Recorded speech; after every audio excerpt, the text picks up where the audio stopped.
अस्सलाम वालेकुम। आज इस वीडियो में जो कि पुरानी वाली वीडियो को ही हम कंटिन्यू कर रहे हैं, तो आज की वीडियो के अंदर हमने जो काम करना है वो पार्ट डी से स्टार्ट करना है और कुछ जो काम है उसको हमने कंप्लीट करना है। ठीक है, चलिए स्टार्ट करते हैं। सबसे पहले आपको लिखना है जो पार्ट डी के अंदर है वो लिखा हुआ है कि draw relative cumulative frequency diagram, के रिलेटिव कम्युलेटिव फ्रीक्वेंसी डायग्राम आप इसकी ड्रॉ करें। तो जिस तरह हम एक कर्व ड्रॉ करते हैं ओगिव कर्व, तो हम वहाँ पर पूरा ओगिव कर्व ड्रॉ नहीं कर रहे, हम सिंपल लेस देन टाइप का ही एक चार्ट ड्रॉ करेंगे। तो यहाँ पर पार्ट कौन सा है, पार्ट डी है। ठीक है, मैं यहाँ पर इस तरीके से लेके जा रहा हूँ क्यूमुलेटिव के लिए। तो जिस तरह मैंने ये क्यूमुलेटिव से देख के लिखा था पिछली बार भी लास्ट टाइम, तो हम भी यहाँ पर क्या करें, इस बार वहीं से देख के लिखेंगे। 66.5, 73.5, 80.5, तो 59.5। ठीक है, फिर है 60.5, इसको थोड़ा और सीधा कर लेते हैं, तो ये 73.5, दिस वन इज़ 80.5, 87.5, 94.5 एंड 101.5, ये आ गया मेरे पास। अब आपको क्यूमुलेटिव फ्रीक्वेंसी आपके पास जो आई हुई है, आपको उसके मुताबिक इसकी स्केलिंग करनी है। ठीक है, इसकी स्केलिंग ऐसे करते हैं कि ये वाली टर्म है मेरे पास 6, तो यहाँ से यहाँ तक मेरे पास है 12, फिर है 36, फिर है 48 एंड देन 60। ठीक है, तो इस तरीके से मैंने स्केल कर दिया है, अपना अंदाजे से मैंने स्केल किया है, तो उसके मुताबिक हम ये काम कर सकते हैं। ठीक है, अब क्या करना है, सिंपल ये है कि अब हमें एक लाइन ड्रॉ करनी है। कैसे ड्रॉ करेंगे, 59.5 पे आपके पास वैल्यू क्या है, 0, तो 59.5 पे आपके पास जो वैल्यू है इसके ऊपर 0 है। देन 66.5 के ऊपर वैल्यू क्या है, 6, तो 66.5 के ऊपर वैल्यू क्या है, ये है, मैंने पॉइंट मार्क कर लिया। देन है 12, देन इसके ऊपर है 12, तो इस तरह मैंने पॉइंट मार्क किया। एंड फिर है 35, तो 35 कुछ यहाँ आएगा। ठीक है, फिर देन 52, 56, और 52 कहाँ आएगा, तो 52 कुछ यहाँ आएगा, 52 यहाँ आएगा, एंड 56 कुछ यहाँ आएगा। ठीक है, एंड 60 कहाँ आएगा, बिल्कुल ही ये लास्ट पॉइंट के ऊपर, तो इस जो कि मैंने ड्रॉ कर दिया।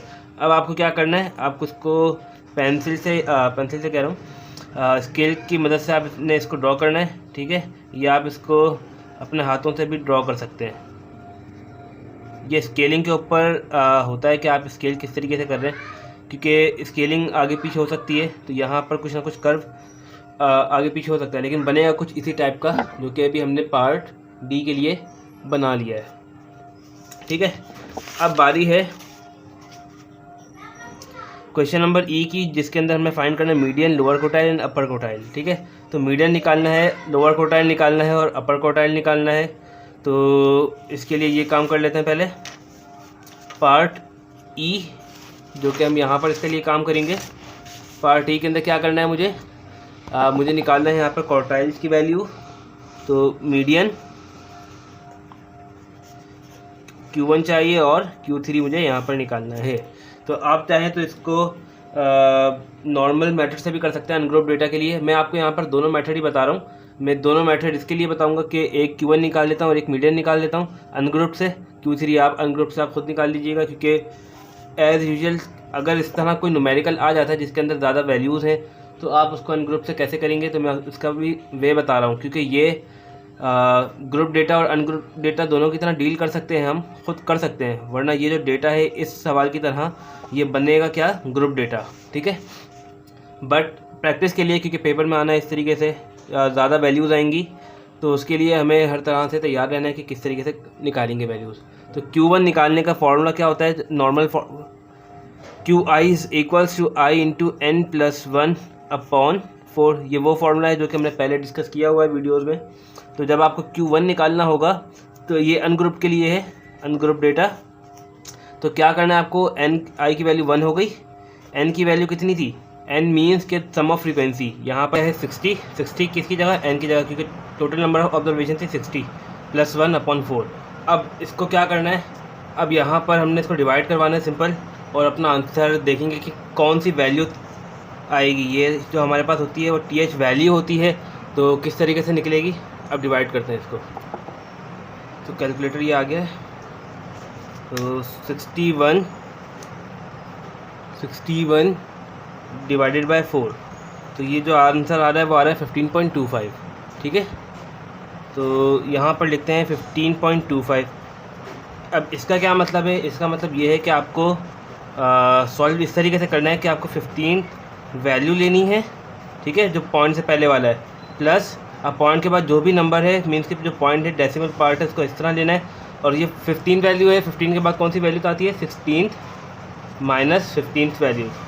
ठीक है, अब यहाँ पर 15 वैल्यू और ये कौन सी वैल्यू आएगी, किस तरीके से आएगी, अभी चेक कर लेते हैं।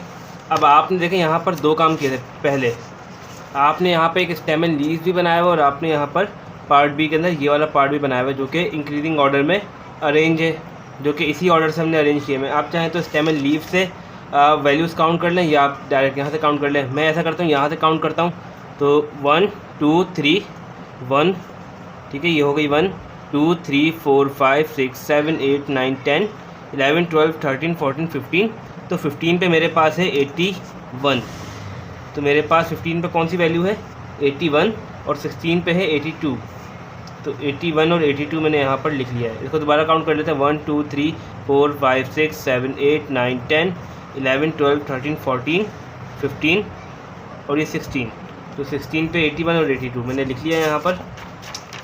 तो 15 पर है 81 प्लस 0.25, ठीक है, और 82 माइनस 81, यहाँ पर ये करना है हमने 82 माइनस 81, तो आंसर आएगा 1 और 1 को मल्टीप्लाई करवा देंगे 0.25 से, तो 0.25 ही आएगा प्लस 81, तो आंसर क्या आ गया 81.25। तो ये आपके पास क्वार्टाइल 1 आ गया है। ठीक है, इसी तरीके से अब हमने निकालना है मीडियन। अच्छा, बल्कि यहाँ पर हमसे एक मिस्टेक हो गई है। वो मिस्टेक ये हो गई कि हमने Q1 गलत निकाल लिया है। जो वैल्यू आई है वो ठीक आई है, लेकिन यहाँ से यहाँ तक ये गलत हो गया। क्यों? क्योंकि आप देखें यहाँ पर तो जो हमने फ्रीक्वेंसी डिस्ट्रीब्यूशन टेबल बनाया हुआ है, यहाँ पर तो ये वैल्यूज़ 2 टाइम्स भी आ रही है, 3 टाइम्स भी आ रही है, तो ये इसके अंदर ही रिपीट हो जाएगी वैल्यूज़ असल में।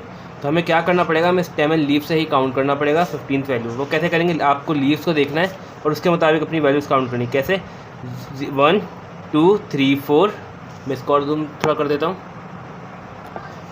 तो अब दिख जाएगा और अच्छे से। अब हमें क्या करना है, यहाँ पर काउंट करते हैं 1 2 3 4 5 6 7 8 9 10 11 12 13 14 15। 15 पे है 7 4, ठीक है, कहाँ कौन सा 4 था, काउंट कर लेते हैं ज़रा दोबारा। 1 2 3 4 5 6 7, ये 7 थी, 8 9 10 11 12 13 14 15 और ये 16।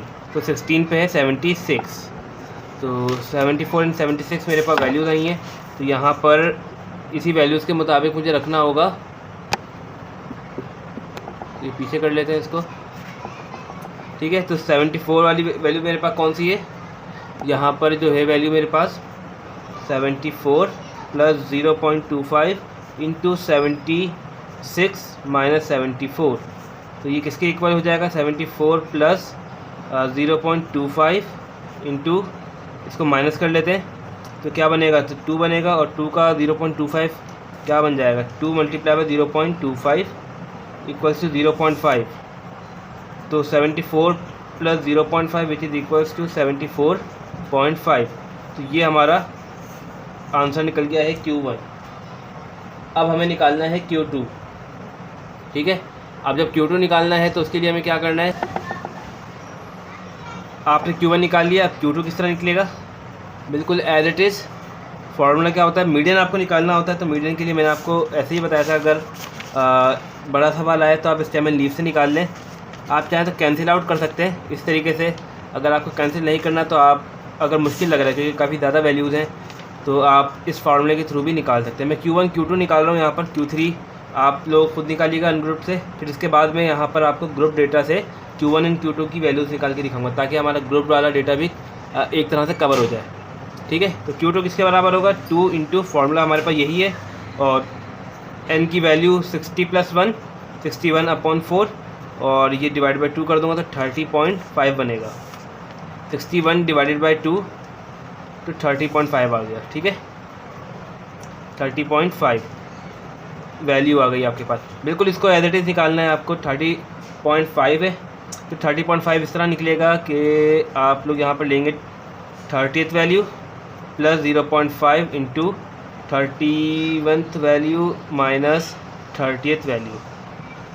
ठीक है, अब आपको यहाँ पे काउंट करना है। तो जो हमने काउंट किया था यहाँ तक वैल्यूज़ जो थी वो कितनी थी, 15 थी आई थिंक। 15th वैल्यू हमने यहाँ पर निकाली थी। ठीक है, तो ये 15 थी वैल्यू, ये 16, 17, 18। अच्छा यहाँ तक देखें हमने तो काउंटिंग करके लिखी हुई है 24 प्लस 7 करते हैं तो क्या बन जाएगा 31।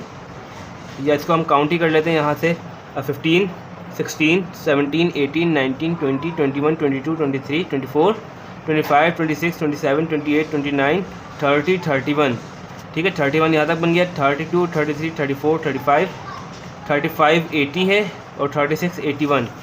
तो 34, अच्छा हमें 30th वैल्यू चाहिए था, सॉरी। तो यहाँ पर यहाँ तक हमारा बन गया था 31। ठीक है, दोबारा काउंट कर लेते हैं। 15, 16, 17, 18, 19, 20, 21, 22, 23, 24, 25, 26, 27, 28, 29, 30 and 31। तो 79 और 79 मेरे पास ये दो वैल्यूज़ आ गई हैं। ठीक है, 79 and 79। तो अब क्या करना है, वैल्यूज़ को प्लेस करना है। 79 आपने यहाँ रखा प्लस 0.5। ठीक है, 0.5 आपने यहाँ रखा एंड देन आपको क्या करना है, ये 79 माइनस 79 ये हो जाएगा 0। तो आपके पास 79 सिंपल बचेगा। ठीक है, तो आपने यहाँ पर Q2 निकाल लिया है। तो इस तरीके से हमने Q2 भी निकाल लिया है। अब आप इसी तरीके से Q3 निकाल लीजिएगा। Q3 जो आंसर आएगा वो हम ग्रुप डेटा से इस बार निकालेंगे। ठीक है, हम इसके अंदर मीडियन निकालेंगे for group data.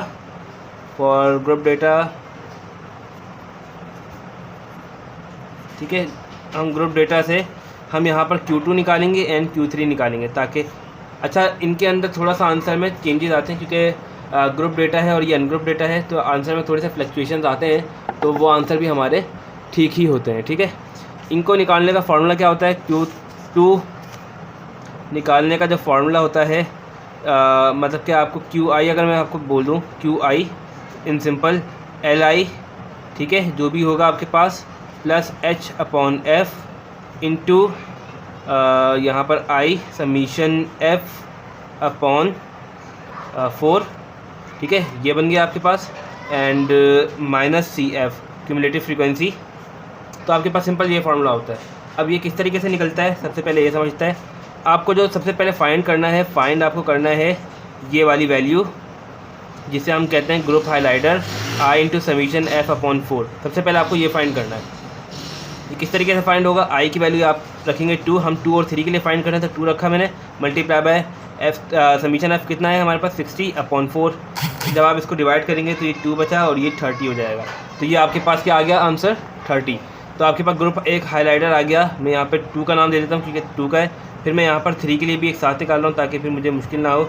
Summation F/4 which is equals to 3 into 60/4। तो जब इसको निकालूंगा 15 इंटू 45 आंसर आएगा ये। ठीक है, कैसे 4 on the 4 एंड ये 4 15 हो जाएगा, ये 5 6 45। इस तरीके से मैंने निकाल लिया। अब आपको इसको ये वाली वैल्यूज़ देखनी है, ग्रुप हाइलाइटर की वैल्यू।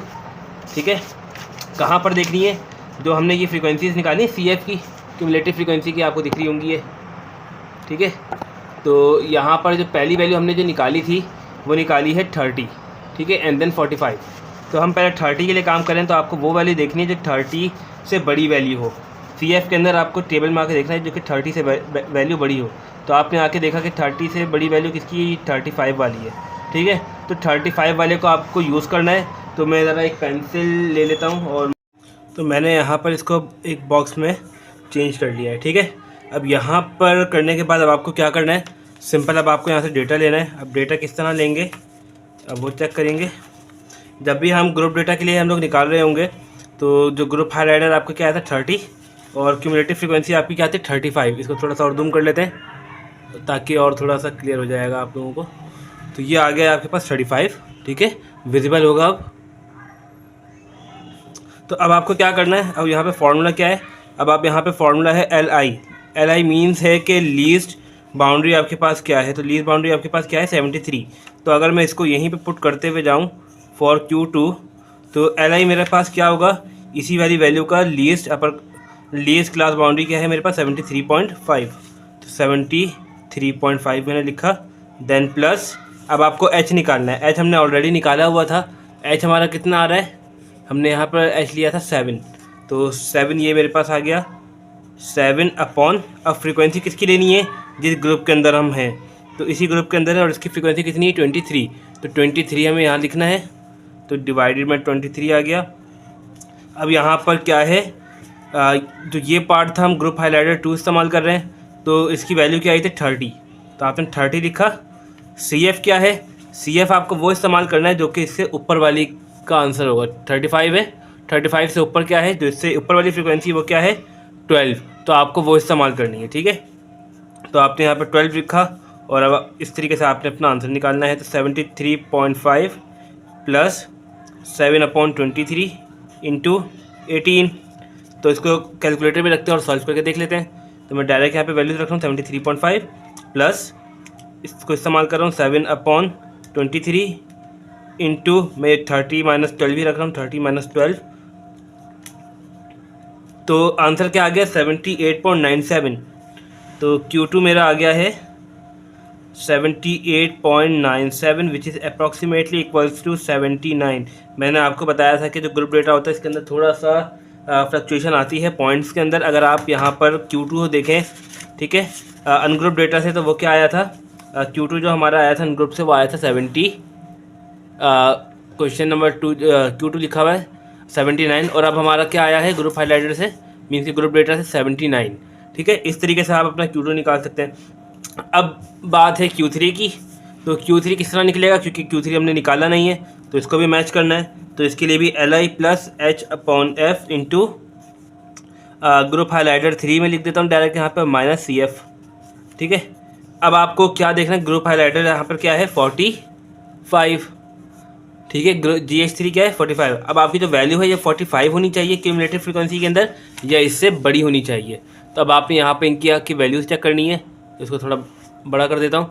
देखें आपके पास 56 कहाँ पर आएगा, 45 कहाँ पर आएगा, 35 से वैल्यू छोटी है तो 45 होना चाहिए या 45 से बड़ा, तो 45 से बड़ा जो फ़ौरन आएगा 52 आ रहा है, तो 52 का मैं एक हाईलाइट कर लेता हूँ, यहाँ पर बॉक्स बना लिया मैंने, ठीक है, इसको मैंने दोबारा बॉक्स बना लिया है ताकि काम आसान हो जाएगा। अब आपको LI क्या यूज़ करना है, क्लास बाउंड्री के अंदर आके 80.5, तो डायरेक्ट लिख लेते हैं, तो इसको यहाँ पे स्मॉल कर लेते हैं, ठीक है।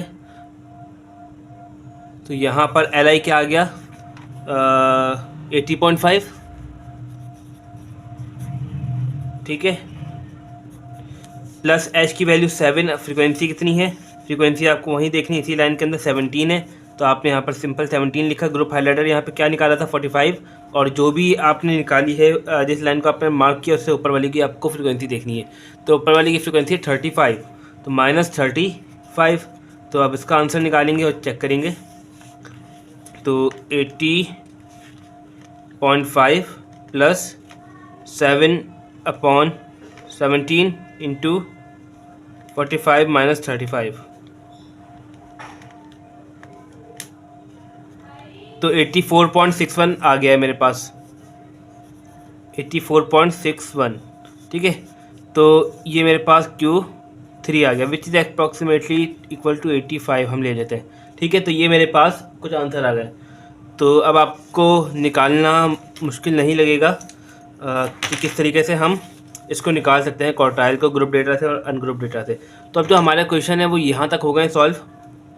मीन मीडियन भी निकाल लिया, लोअर क्वार्टाइल और अपर क्वार्टाइल ये हमने निकाला है अनग्रुप डेटा से भी, ठीक है, अनग्रुप डेटा भी और ग्रुप डेटा से, दोनों से हमने इसको सॉल्व कर लिया है। अब आते हैं अरिथमेटिक मीन की तरफ। तो अभी अरिथमेटिक मीन को स्किप करते हैं। सबसे पहले यहाँ पर ड्रॉ कर लेते हैं बॉक्स प्लॉट, ठीक है। बॉक्स प्लॉट के बाद इसके बाद हम इंटर क्वार्टाइल रेंज निकाल लेते हैं। पहले इंटर क्वार्टाइल रेंज निकाल लेते हैं। तो वो कैसे निकलेगा, Q3 माइनस Q1 तो आई क्यू आर आपको निकालना कितना आसान है। I Q R is equals to Q3 minus Q1 which is equals to 85 minus Q1 हमारा आया था, चेक कर लेते हैं पीछे चल के। Q1 आया था 74.5। तो आप इसको माइनस करेंगे तो क्या बनेगा, तो अप्रॉक्सीमेटली 9.5 बनेगा या 10.5। तो 85 माइनस 74.5 तो 9.5 आ गई है। 9.5 ये आपके पास इंटर क्वार्टाइल रेंज आ गई है। ठीक है, ये ग्रुप डेटा से अनग्रुप डेटा से थोड़ा सा वेरी कर सकते हैं, क्योंकि क्या पता वहाँ पर 84 वैल्यू हो, तो मे भी पॉसिबल इस तरीके से आंसर चेंज आ रहा हो, लेकिन ये चलता है इसके अंदर। हमने इंटर क्वार्टाइल रेंज भी निकाल लिया। बॉक्स प्लॉट ड्रॉ कर लेते हैं। इंटर क्वार्टाइल रेंज कौन सा क्वेश्चन था हमारे पास, आई, हमने आई को कर लिया है। अब बारी है एच की। कौन सा है, बॉक्स प्लॉट। बॉक्स प्लॉट को हम 5 नंबर समरी भी कहते हैं। ठीक है, तो मैं यहाँ पर इस बार एक्सिस ड्रॉ नहीं कर रहा, मैं डायरेक्ट आपको इस तरीके से बता रहा हूँ। इस फंक्शन की मिनिमम वैल्यू जो कि हमने निकाली थी, मिनिमम वैल्यू 60, मैक्सिमम वैल्यू 99। ठीक है, तो अब क्या करना है, हमने बॉक्स प्लॉट को हम ड्रॉ कर रहे हैं। तो बॉक्स प्लॉट को ड्रॉ करने का तरीका सिंपल सा यही है कि जो 5 नंबर समरी है ये कहलाती तो वही है। यहाँ मेंशन भी कर देता हूँ मैं 5 नंबर समरी। ठीक है, अब आपको सबसे पहले मिनिमम वैल्यू आपको फाइंड करनी है। जैसे कि हमने अभी देखा था थोड़ी देर पहले, पहली वैल्यू थी हमारी 60 और फाइनल वैल्यू थी मेरी 99। ठीक है, तो हमने ये दो वैल्यूज देख ली थी। अब बारी है Q1 की, Q2 एंड Q3 की। तो Q1 की वैल्यू क्या आई थी 74.5, तो 74.5 लेट्स सपोज मेरा यहाँ बन रहा है 74.5। फिर Q2 जो मेरा आया था वो आया है 79, तो 79 लेट्स सपोज के मेरा यहाँ पर है। एंड Q3 जो आया है वो 85 आया है,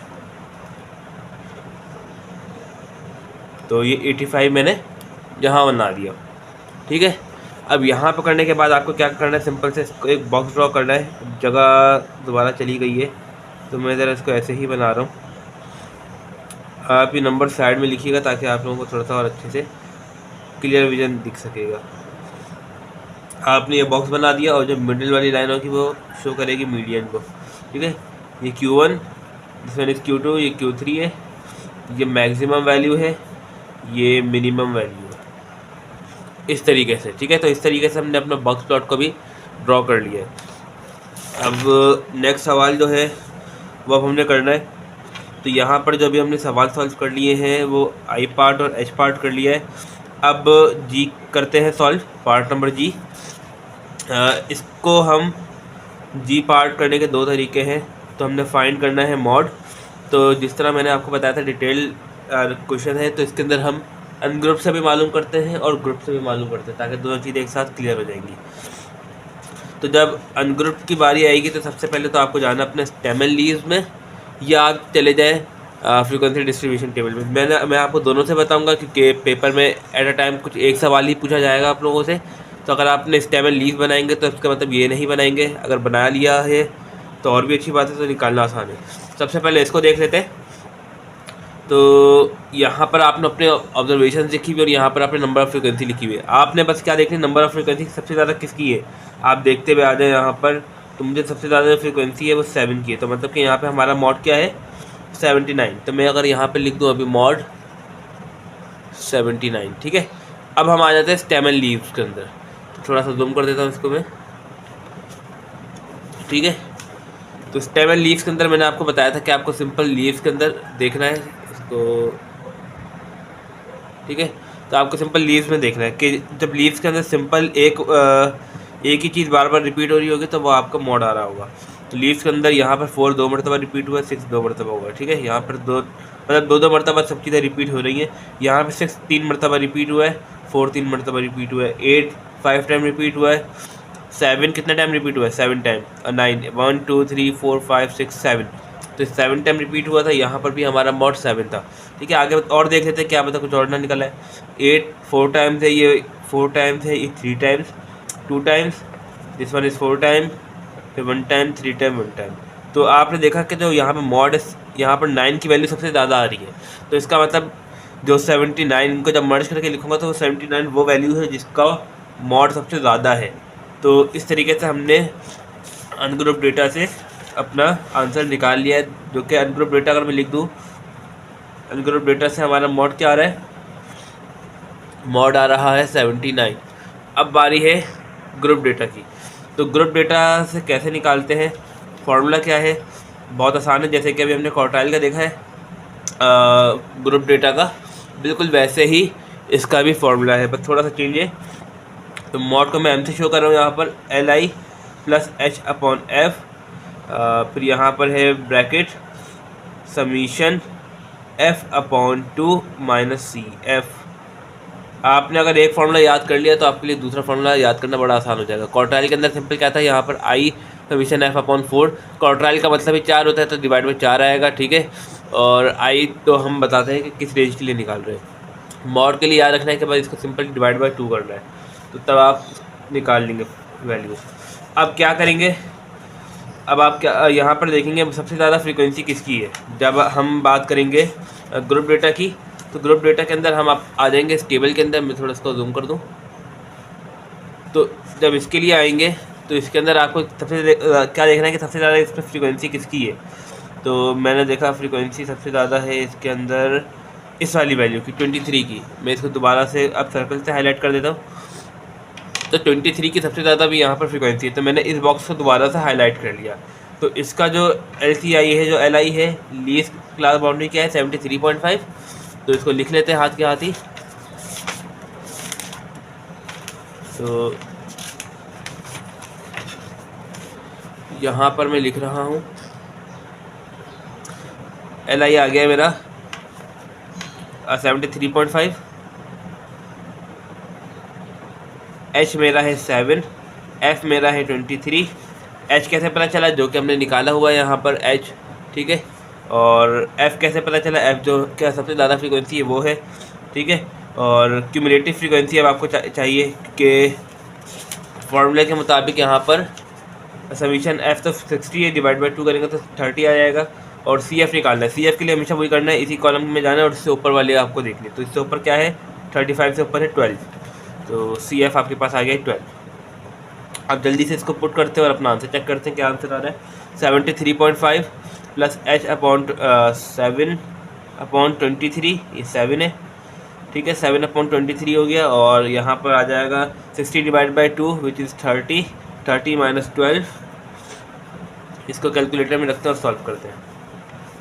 तो 73.5 प्लस 7/23 इंटू 30 माइनस 12, तो जो हमारा मॉड आ रहा है 78.97 which is approximately equal to 79, ठीक है। अब करना क्या है, सिंपल। तो ये मॉड आ गया है, तो इसका मतलब ये क्या है कि हमने इसको ग्रुप डेटा से भी कवर कर लिया है। अब कोई प्रॉब्लम नहीं होगी। अब आ जाते हैं इस सवाल के ऊपर, फाइंड द अरिथमेटिक मीन। तो जी के ऊपर भी टिक कर देते हैं, फाइंड द अरिथमेटिक मीन। इसको भी हम दो तरीके से कर सकते हैं, ग्रुप डेटा से और अनग्रुप डेटा से। तो इसको भी अनग्रुप डेटा से मैं ये नहीं करवा रहा क्योंकि काफ़ी लेंदी हो जाएगा। आपने सिंपल करना है कि 60 ऑब्जर्वेशंस को सम करना है और डिवाइडेड बाय 60 करना है, ठीक है, ये करना है आपको। और यहाँ पर क्या है, अरिथमेटिक मीन देख लेते हैं पहले। अरिथमेटिक मीन के लिए क्या करना पड़ेगा, जो यहाँ पर जगह स्पेस बाकी है मैं यहीं पे काम कर देता हूँ और देन अपने इसके बाद वीडियो एंड करते हैं। तो इसको काट के लिख देते हैं। मुझे सबसे पहले तो निकालना है x। वो कैसे निकलेगा, जो आपके पास ये दो ऑब्जर्वेशन थे, इन दो मैं यहाँ पे इसका फॉर्मूला लिख दूँ, LCI को प्लस कर देंगे और UCI को प्लस करेंगे, डिवाइडेड बाय 2 कर देंगे, ठीक है। तो इसका फॉर्मूला आप देख लें ज़रा और इसको नोट डाउन कर लें, ठीक है। अब हम यहाँ पर अपनी वैल्यूज़ लिख लेते हैं। तो 59.6 है और क्या है 60.7 है। तो हम यहाँ पर क्या करेंगे, हम यहाँ पर कर देंगे 59.5 प्लस 66.5 प्लस क्या डिवाइडेड बाई 2 करूँगा तो 63 आएगा। तो 63 मेरे पास आ गया। 63 के बाद आएगा ये 70, मैं डायरेक्ट लिख लेता हूँ क्योंकि 7 का डिफरेंस आएगा, 77 एंड 84, 91 एंड 98। ये मुझे कैसे पता चला? जब आप दो वैल्यूज़ निकालेंगे तो आपको अंदाज़ा हो जाएगा कि कितने का डिफरेंस आ रहा है। फिर आप दोनों वैल्यूज़ के दरमियान डिफरेंस निकालना है। 66.5 प्लस 73.5, ठीक है। और मुझे इस तरह भी पता चल गया क्योंकि जो मेरा साइज़ था वो था 7, तो इसलिए मैंने यहाँ पे सीधा 7 ऐड कर दिया। आप चाहें तो इसको क्रॉस चेक कर सकते हैं। तो 70 आ गया, तो इनका दरमियान डिफरेंस निकालने तो आपको मिल जाएगा। अब अगली वैल्यू देखें तो क्या है, 73.5 प्लस 80.5 डिवाइडेड बाई 2, 77। फिर मैं इसके अंदर ऐड करता चला गया 777। तो इस तरीके से मैंने अपनी ऑब्जर्वेशन को पूरी कर ली है, ठीक है। अब आपको निकालना है XF, ठीक है। अब आपको निकालना है XF। कैसे निकलेगा? X ये रहा और F आपके पास, थोड़ा साइड कर लेते हैं इसको, F ये रहा। तो अब आपको इसको मल्टीप्लाई करना है और अपना ऑब्जर्वेशन को लिखना है। तो 63 मल्टीप्लाई बाई 6, 378, 378, ठीक है, 378 हो गया। फिर 6 मल्टीप्लाई बाई 76 मल्टीप्लाई बाई 70, 420, फिर 23 मल्टीप्लाई बाय 77, 1771, फिर 17 मल्टीप्लाई बाय 84,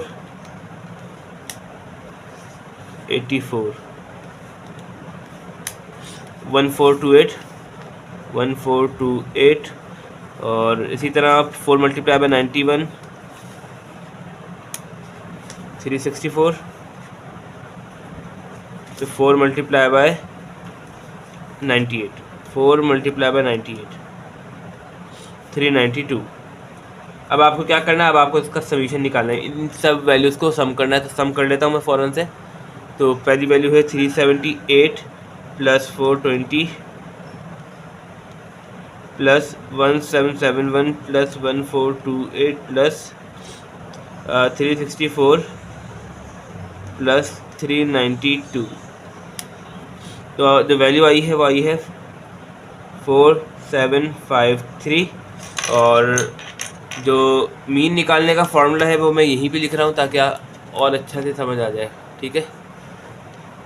तो मीन निकालने का फार्मूला होता है x bar is equal to, for group data, summation of F x i upon summation of f. तो ये हमने निकाल लिया है 4753 divided by number of observation कितनी है, 60 है।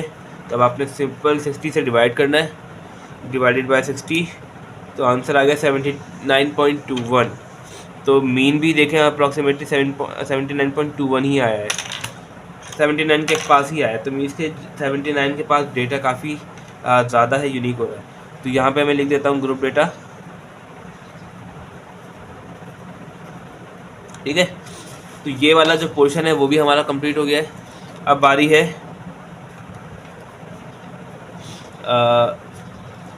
Variance and coefficient of variance.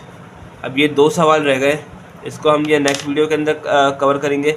मैं बस बता देता हूँ कि वेरिएंस किस तरीके से निकलेगा। आपको करना क्या है, आपको यहाँ पर एक और लाइन बनानी है। मैं यहाँ पे थोड़ा सा बना देता हूँ क्योंकि स्पेस भी कम है,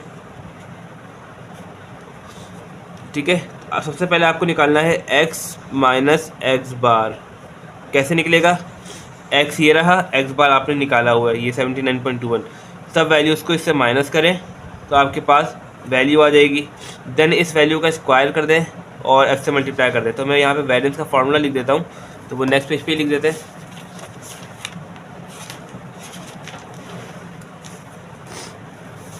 तो वेरिएंस का फार्मूला जो होता है, वेरिएंस को हम सिग्मा स्क्वायर से भी डिनोट करते हैं और एच स्क्वायर से। ये वैसे मैं करवा चुका हूँ वेरिएंस अपने प्रीवियस वीडियो के अंदर, जो कि लेक्चर 15 था आई गेस। उसके अंदर भी आप देख सकते हैं summation of F X minus X bar का square upon summation of F. Simple से आपने ये करना है, ठीक है। सबसे पहले आपको क्या करना है, एक टेबल बनाना है एक्स माइनस एक्स बार का। तो जो एक्स बार अभी जो हमने निकाला है मीन, आपने उन सबको माइनस करना है। देन आपको निकालना है एक्स माइनस एक्स बार का स्क्वायर, ठीक है। फिर नेक्स्ट वाले कॉलम में निकालना है F into X minus X bar का स्क्वायर, ठीक है। ये वैल्यू निकाली हुई है फ्रीक्वेंसी, सिर्फ आपको इसके साथ मल्टीप्लाई करवानी होगी तो आपके पास ये कॉलम आएगा। देन आपको क्या करना है, इस वाली वैल्यू का सम करना है, इसको यहाँ पे पुट करना है, डिवाइड बाय 60 करना है, तो आपके पास वैरिएंस निकल आएगा। कोफिशिएंट ऑफ वैरिएंस किस तरह निकलेगा, वो निकलेगा, उसको CV का नाम दे दिया है, ठीक है। ये बराबर होता है sigma upon x bar multiply by 100। Sigma कैसे निकलेगा, जब आप वैरिएंस निकाल लेंगे तो वैरिएंस निकालने के बाद जब आप फिर अगर आप इसका स्क्वायर रूट ले लेंगे तो आपके पास सिंपल सिग्मा आ जाएगा, और डिवाइड बाय 79.21 करेंगे तो आपके पास CV भी निकल जाएगा। कुछ भी प्रॉब्लम हो ज़रूर बता देना आप लोग कमेंट सेक्शन में, ताकि फिर हम इसको नेक्स्ट वीडियो में कवर करने की कोशिश करेंगे। तो इस तरीके से हमारा जो सेंट्रल टेंडेंसी वाला जो पोर्शन है वो ऑलमोस्ट कंप्लीट हो गया है। Thank you.